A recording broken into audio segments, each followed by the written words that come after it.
Welcome back, guys, to another episode of the Hoopers Lounge with myself and Alex. And today is a very exciting day as we finally get to recap meaningful NBA basketball for the first time this year. We are going to be recapping both of the opening night games last night and our overall thoughts from the huge 12-13 game slate tonight as well. A lot of teams in action, a lot of rookies got their first minutes tonight. A lot of stars played on different teams today. So we're going to be running through everything that's happened in the last 48 hours in the NBA, overreact to some things, and give you our thoughts on what we saw. So, Alex, we'll start with last night's games, and I'll ask you what stood out to you from those two games last night. Well, what stood out to me? I paid attention to the Warriors Suns game a lot more. What stood out to me was Devin Booker's playmaking. The issue going into Phoenix this year was the lack of a true point guard, someone who could facilitate the offense. And Phoenix's last four buckets in the game against the Warriors were all off Devin Booker assists. He has been a primary volume scorer his first, seven seasons in the NBA. Now without a true lead guard, he's facilitating, tapping into more of that playmaking side. And he showed it to be very successful in it, finishing with eight assists, I believe it was, as well as the last four buckets of the game. It's a very impressive performance from Booker, and he was a dark horse MVP candidate coming into this season. I mentioned that after his incredible playoff run he had last year, and judging after the first game, it looks like those hopes of him being a dark horse were justified. The very strong start to the season for Booker and the Phoenix Suns. Yeah, I agree. I think the Suns, without Bradley Beal, had a very good game to open up the year, and Devin Booker's playmaking has improved significantly from what we've seen previous years, and that's, I think, a product of him playing with Chris Paul. Obviously, with Chris Paul, he didn't need to play make, but now without Chris Paul, I think that a little bit of that is wearing off on him, and he looked really good last night for sure. The one thing I took Mm-hmm. away from last night's two-game slate is that Denver is still the best team in the NBA right now. Mm-hmm. Their chemistry did not miss a beat. They defeated the Lakers by 12 points, and they looked like the exact same team we saw in the finals Mm-hmm. 4 months ago. Even with new Jokic bench put up another pieces. 30-point triple double. Yeah, even with new bench pieces and some guys leaving, Michael Malone had those guys right in midseason form, it looked like. Mm-hmm. Michael Porter Jr. looks great. Aaron Gordon looks great. Christian Brown off the bench looks great. And then obviously you have the two-headed monster of Jamal Murray and Nikola Jokic. So until somebody proves to me that they're better than Denver, Denver proved to me that they Mm-hmm. are still the team to beat this year just because of the on-the-court chemistry. It didn't miss a step. And that's what I took away from last night's games. Yeah, the reason people are so high on Denver is because of the roster continuity. In an era of the NBA where there's so much turmoil among the top teams, with stars constantly wanting out or want a new challenge after winning a ring with one team, Denver has kept largely their entire team. Their only main loss was Bruce Brown, their sixth man. Their entire starting five is intact. Their 7 through 9 men are intact. Um, and this is a team that just won the championship with that roster. So that's the big thing surrounding Denver. Is because they have a roster. They're going to field a roster for the next couple of years that has proven that they can win an NBA championship. I would not be surprised if they win again. Go be the first team to go back to back since the KD Warriors. They're just that good. They just have, like you said, the chemistry they have together is amazing. The Jamal Murray Nikola Jokic pick and roll might be the most unguardable thing in the NBA. And yeah, Denver looks like the top team once again in the West. Yeah, it's one game in, and they look like the same team that just won the championship. So yeah, I have no doubts about them. It will be interesting to see once Bradley Beal gets acclimated, once Damian Lillard gets acclimated, once Porzingis and Drew Holiday get acclimated. If one of those three Mm-hmm. teams can surpass Denver as the best team in the league, but right now they have the best player and they have the best team right now, and I don't think anyone can argue that Mm-hmm. after a dominant win, I would say, over the Lakers last night. Yeah, I mean the Lakers kept it close some parts. They cut the deficit down to 3 at some points, but the Nuggets look like they can just turn it on whenever they want and extend the lead whenever they needed to, and that's what they did. They ended up having a comfortable lead. The bench player got some minutes in. Penn State alum Jalen Pickett got his first NBA points with the Denver Nuggets. So, yeah, overall, a great opening day for Denver. And they all got their rings as well. I'm sure they were all thrilled about that. Yeah, the ring ceremony is always cool to see, and it seems like Denver is one of those teams that no matter what the possession is, what the score is, they can get any shot they want. It's just a matter of if that shot goes in the basket or not. But it seems like if they want to set up Michael Porter Jr. for a three-pointer, they're going to get him open for a three. If they want to run the Murray Jokic pick and roll, they're going to run that. Like, they can run any action, I feel like, and it's going to be successful 90% of the time watching this team. It's really insane the efficiency they play with as a unit, and they're only going to get better. Like, I don't see how they could be worse than what they are on opening night. So, a scary, scary sight for the NBA. Yeah, I mean, the only thing that could possibly slow down Denver is injuries, but knock on wood, injuries suck for fans, organizations, and everyone involved with them. So, obviously, knocking on wood that no injuries happen in Denver, because that does seem like the only thing that could slow them down. But like you said, that offensive success they had is just because they had the best passing big man of all time. You can't key in on Jokic and double him to prevent him from scoring because he'll find the open man on every single possession, every single time, and without fail. He has shown that he is not just the best passing big man, but might be the best passer in the league, period. Which, for a 7-footer, that's a pretty insane thing to have in your bag. But, I mean, Jokic has it. That's what makes him different than any other player we've ever seen. Yeah, I agree. And moving off of that game for a little bit, I just want to talk about the Warriors. We talked about Devin Booker's playmaking. I thought he was the best player on the court that game. But for Golden State, as a Warriors fan, I was very pleased with how Chris Paul played last night. I thought he fit in with the team very well. He played very good with the bench players, excuse me, and with the starting lineup. And I fully expected it to take a couple weeks for Chris Paul to be aggressive, but there were times last night where he was the number one option, and it was working. He struggled from three-point land. However, I don't expect that to be his game. Steph Curry had an okay night, led the team in scoring, but was very inefficient. And Klay Thompson and Andrew Wiggins both struggled. So that's something to keep an eye on for the Warriors. But I thought they competed well without their best defensive player last night. And they struggled to get rebounds as well. So that's something that I would keep an eye on. The Warriors need a big man. We've been saying that for a couple years now. I feel like the NBA media has been saying that. So it'll be interesting to see what the Warriors do as the season progresses, but I thought that was a very entertaining and close game to start the year. This is going to be easier to say now that it's happened. I mean, hindsight bias, but I don't understand why people were so questionable about how Chris Paul would fit in with the Warriors.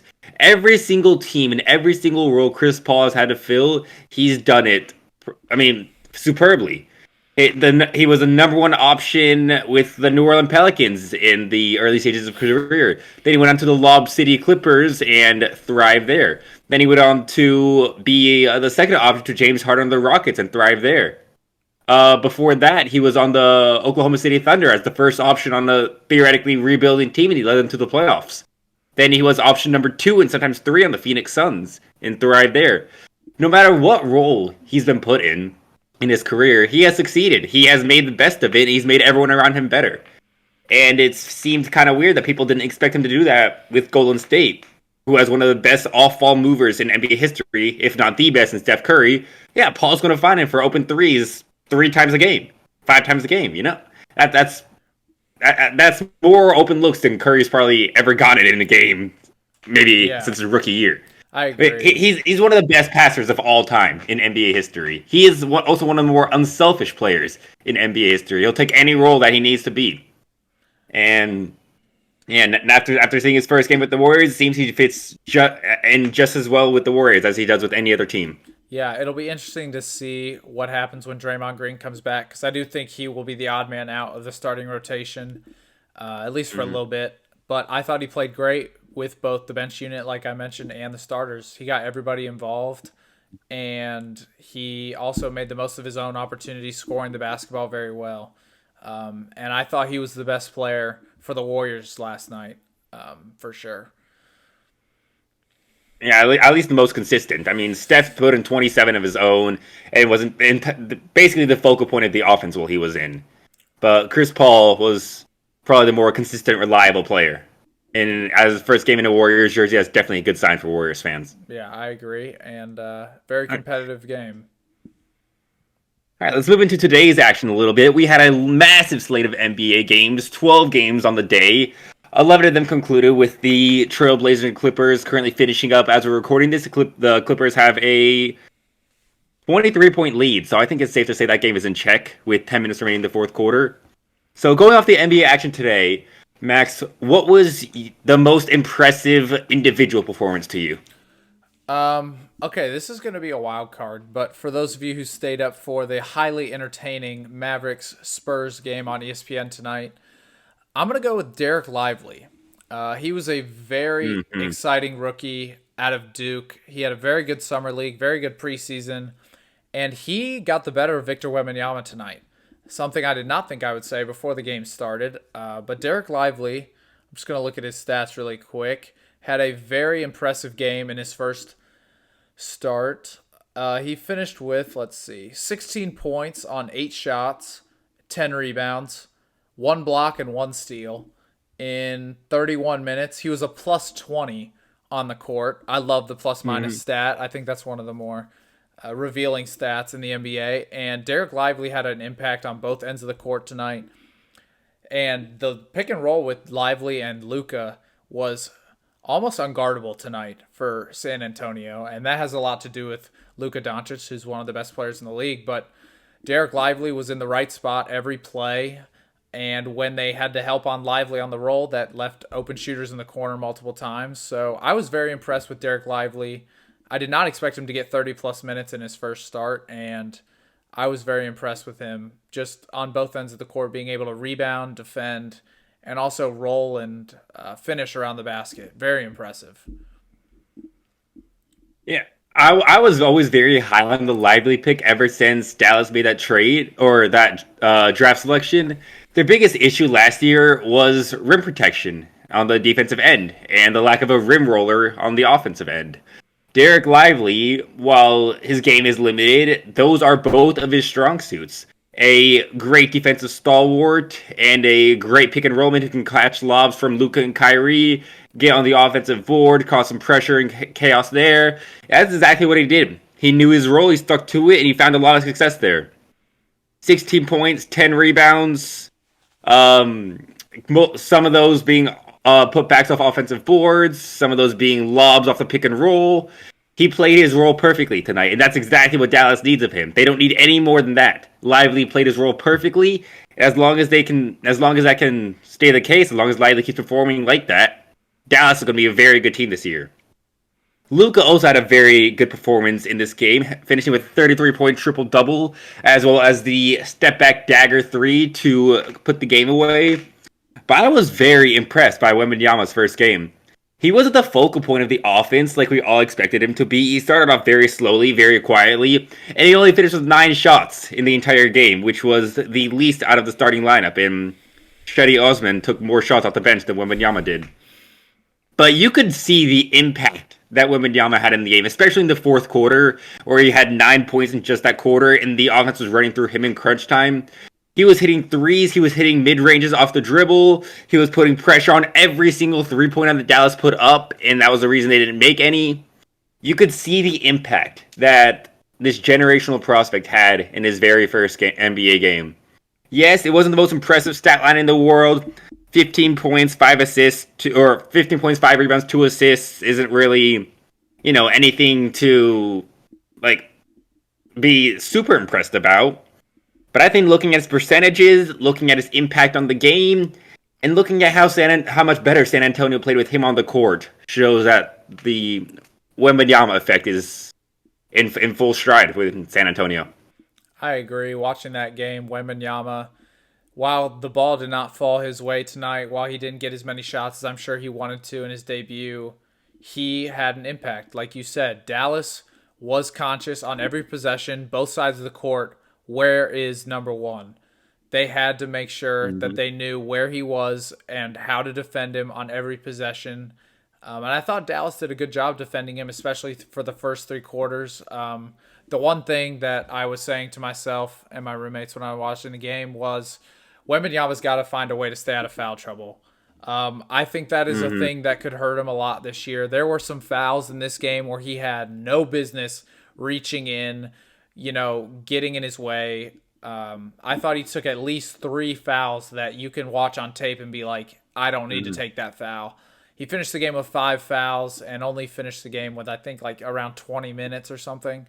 So he needs to stay out of foul trouble. I think that could be a strategy for teams with more high IQ veteran players to be like, hey, let's get this guy in foul trouble. Let's get him out of the game. That'll mess with his rhythm. That'll mess with the Spurs' rhythm. And also it'll Hmm. force, worse players for the Spurs to play and give you a better chance to win. I thought Dallas did a good job attacking him early and getting him in some uncomfortable situations. But he was very impressive, and he can only go up from here. It's his first game. I wouldn't say, he played a bad game by any stretch. The one thing I would clean up is the fouls. I didn't like how many bad fouls he Hmm. took tonight. He did take a lot of bad fouls, and it did limit his minutes. But as a San Antonio coach, I like his aggressiveness. With a prospect as highly touted as Wemby, I'm sure he hears all the hype around his name. And despite that, he played very aggressively. Too aggressively, recklessly. But as a coach, I'd rather see my generational prospect play too aggressively than too conservatively and softly. Um, so I feel like that was a good sign for the Spurs, showing that he was not afraid to get physical with Dallas's bigs on the defensive end. That was a big concern of his coming into the season, his physicality and ability to, bang with the bigs in the post. But he held up decently, aside from the foul trouble. And for a rookie, you take that. You take what you can get. He's not going to be his All NBA superstar in his first season. He's going to grow into that. We saw flashes of what he can offer, and it's the upside. It's the upside of Wembanyama. That's why he's so important to the league right now. Yeah, everything we saw from Wembanyama tonight, the good, the bad, and the ugly, can all be fixed and improved upon, which I think is the one thing you need to take away Hmm. from this performance. There's nothing that, stuck out like a sore thumb and was like, yeah, that's gonna be a problem. Like all these things we're talking about can be improved upon, and Popovich will harp on them, and he will get better at them. It's not like he can't shoot. It's not like he can't dribble. It's not like he can't play defense. He just made some mistakes tonight. Everybody makes mistakes, especially a rookie in his first game, playing a team that's very good, very well coached. So Hmm. yeah, I mean, Wembanyama's going to fix all these things, and I expect him to have a very monster year. I was very impressed with the fourth quarter, especially after a rough game. Being able to put that behind you and still perform well in the fourth quarter says a Hmm. lot about his resiliency and how Hmm. he's able to just have a short-term memory while he's on the court. All right, speaking about rookies, let's transition to another one that had a very good day today. The Detroit Pistons had a very hard fought 1 point loss to the reigning Eastern Conference champions, the Miami Heat, which obviously the team never likes to lose, but for the team that had the worst record in the league last year to battle against the reigning Eastern Conference champions says a lot about the Pistons. And their first round rookie pick, Oscar Thompson, he struggled on the offensive end of the court, but he finished with 5 blocks on the defensive end, which very, very impressive for a rookie in his first game to have that much of an impact defensively. Cade Cunningham, who didn't get to see much of last year due to injury, finished with 30 points, 9 assists. Very good stat line for a player that many are projecting to make his first All Star game this year. What are your thoughts on the game as a whole, from the Heat side and the Pistons side? Well, looking at the stats, I was not able to watch much of this game. However, I noticed one thing really particular. Kyle Lowry for Miami tonight played 31 minutes. He took one shot. He took one shot in 31 minutes. I need him to be a little bit more aggressive, especially after Miami just lost Max Strus and Gabe Vincent. He needs to be a little more aggressive. I was not happy Mhm. with seeing him take one shot. He is too good of a player to take one shot in an entire game. So that was my quick thing about Miami. However, Asar Thompson 5 blocks. That's not just impressive for a rookie. That's impressive for anyone in the NBA to get 5 blocks in a game. Are you kidding me? Like, and he probably was guarding, I'm guessing, either Jimmy Butler or Tyler Hero, two players that are Both. not He was easy guarding to both. guard He had at blocks on all. both of them. So, I mean, Asar Thompson, give it up for this guy. An incredible defensive performance, and I would not be surprised if he does this a couple more times this year. His athletic ability is insane. And if he is struggling on the offensive end, maybe that forces him to dial it in more on the defensive end to prove his worth to the coach to, secure these minutes. Because the Pistons are a young team who are probably just going to ride the hot hand. Whoever's hot, that those kids are going to get the minutes. And so I liked what I saw out of Asar Thompson tonight, especially with the 5 blocks is insane. And guarding two of the best offensive players in the league. It's a good thing for him, and I'm excited to see what he does in the future. Yeah, great defensive performance from Oscar Thompson. Offensive game obviously leaves more to be desired, but again, he's a rookie. There's plenty of time to improve on his flaws on that end of the court. His potential is sky high as a two-way player. Some are even comparing him to a more athletic Drew Holiday, which, if that's what he can be, that's a very good addition for the Pistons. Let's move on to some highlights of the NBA today. We saw Zion Williamson make his return to league action, very well known, with a disgusting poster dunk over Defensive Player of the Year, Jaren Jackson Jr. The Pelicans ended up winning that game, I believe. Final score, yep, they beat the Grizzlies 111-104. Zion finished with 23 points. McCollum led the team with 24 points. And the Pelicans, I said, were a dark horse team as long as they can stay healthy. They defeated a very good Grizzlies team today. Yeah, I agree. My one takeaway from this game, Zion was great, McCollum was great, the Pelicans are great. The Grizzlies are going to really struggle the first 25 games without Ja Morant.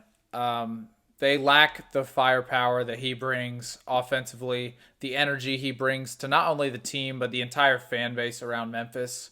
It was lacking tonight, and I feel like it was apparent that it was lacking. They have performed very well without Ja in the past, but this time feels a little bit different. It feels like, they really need him out there. I think it's because they don't have Tyus Jones anymore, and he was a spectacular backup point guard. But I am predicting the Grizzlies to go sub 500 in these 25 games without Ja Morant. I really think they're going to struggle, and it showed tonight not being able to go toe for toe with a team that I think they should be able to compete with if Ja Morant is healthy. I think they win this game probably at home on opening night.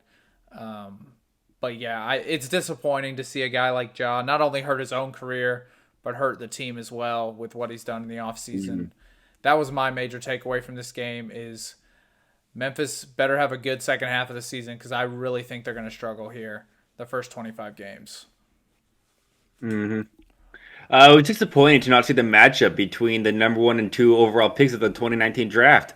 I don't even know if we've gotten to see that matchup yet because of Zion's injury troubles and Ja Morant's off-the-court issues.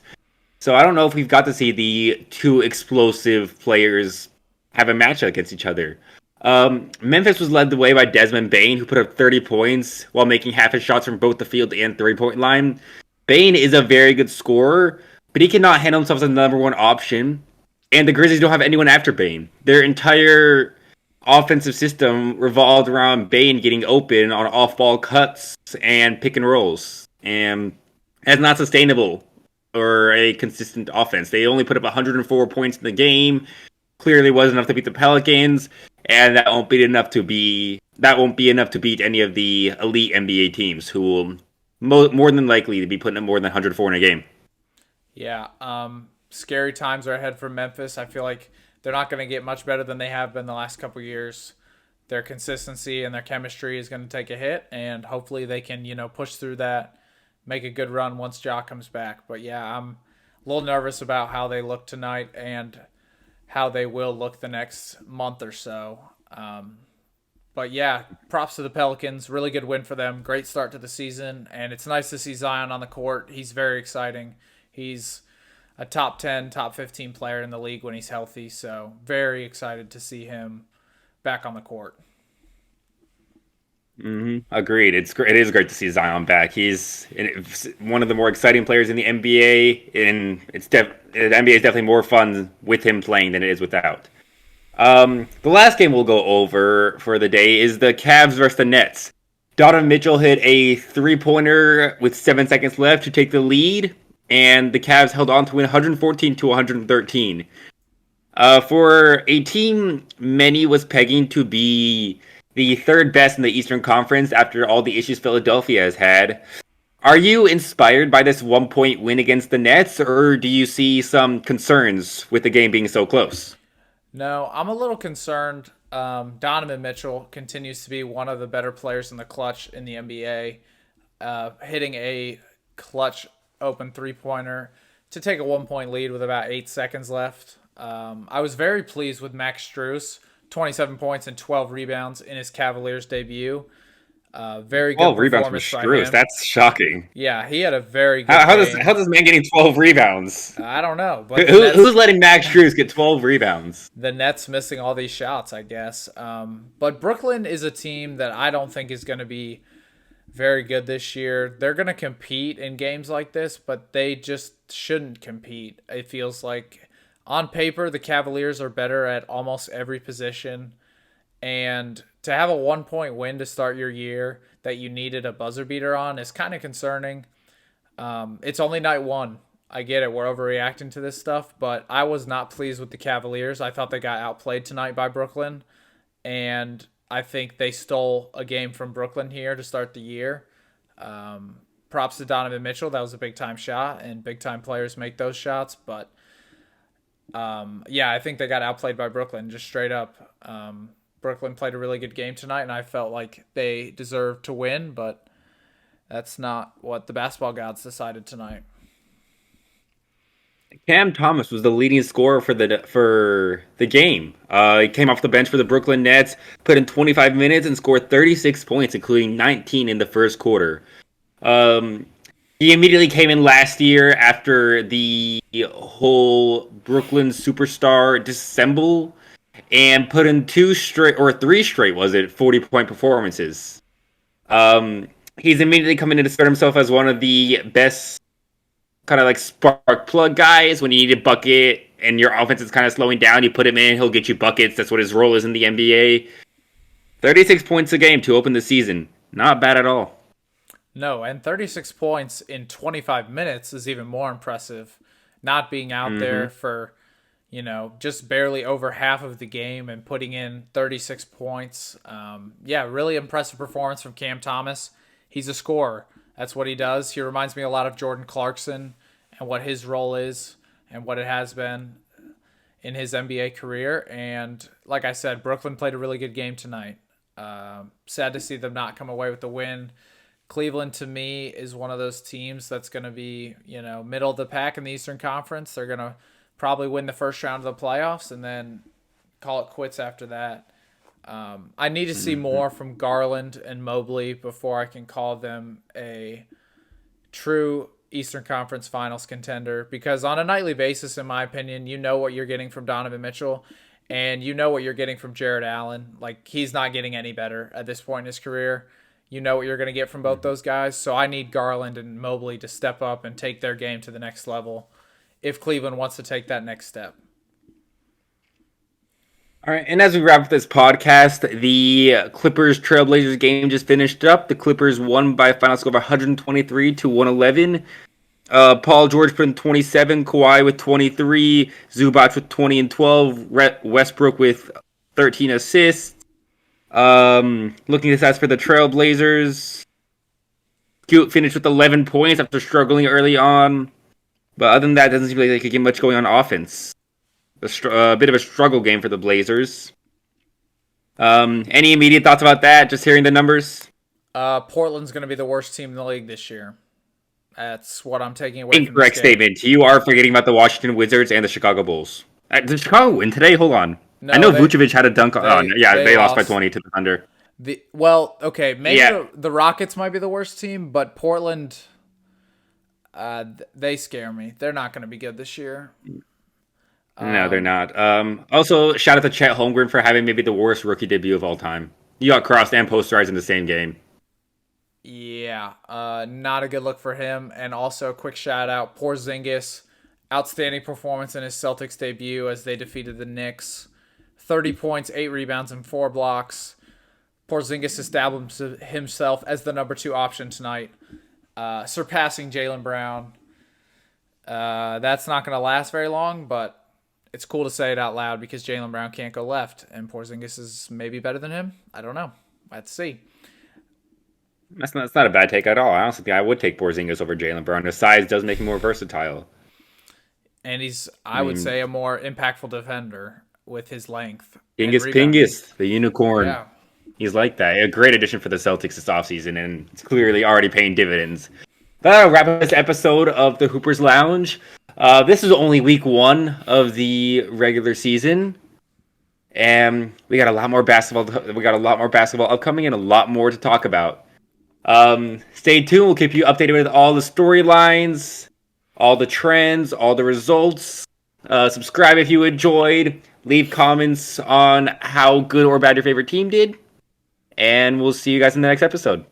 Yeah, there's one more thing I wanted to add before we close this episode off. The NBA announced that the All-Star Game is going back to an East versus West format this year. Oh, you forget about that. Great call on that. Which I am not excited for. I liked the draft process, the who's gonna pick who and who's gonna be the last pick, and the mix and match of teams. I liked that. I thought it was entertaining. I thought it added value. And they're also taking away the target score that ends the All-Star Game now, and it's going back to a 4-quarter format. Dumb. I feel like That's dumb. Like, what was the point of implementing this new system if you were going to get rid of it in 5 years? That just doesn't make sense. Ending is the only way the All-Star Game will even ever remain close. It was close for the first year, and it was awesome basketball to watch. Yeah. It hasn't been close since then, but I feel like it's the only chance the All-Star Game has at remaining competitive.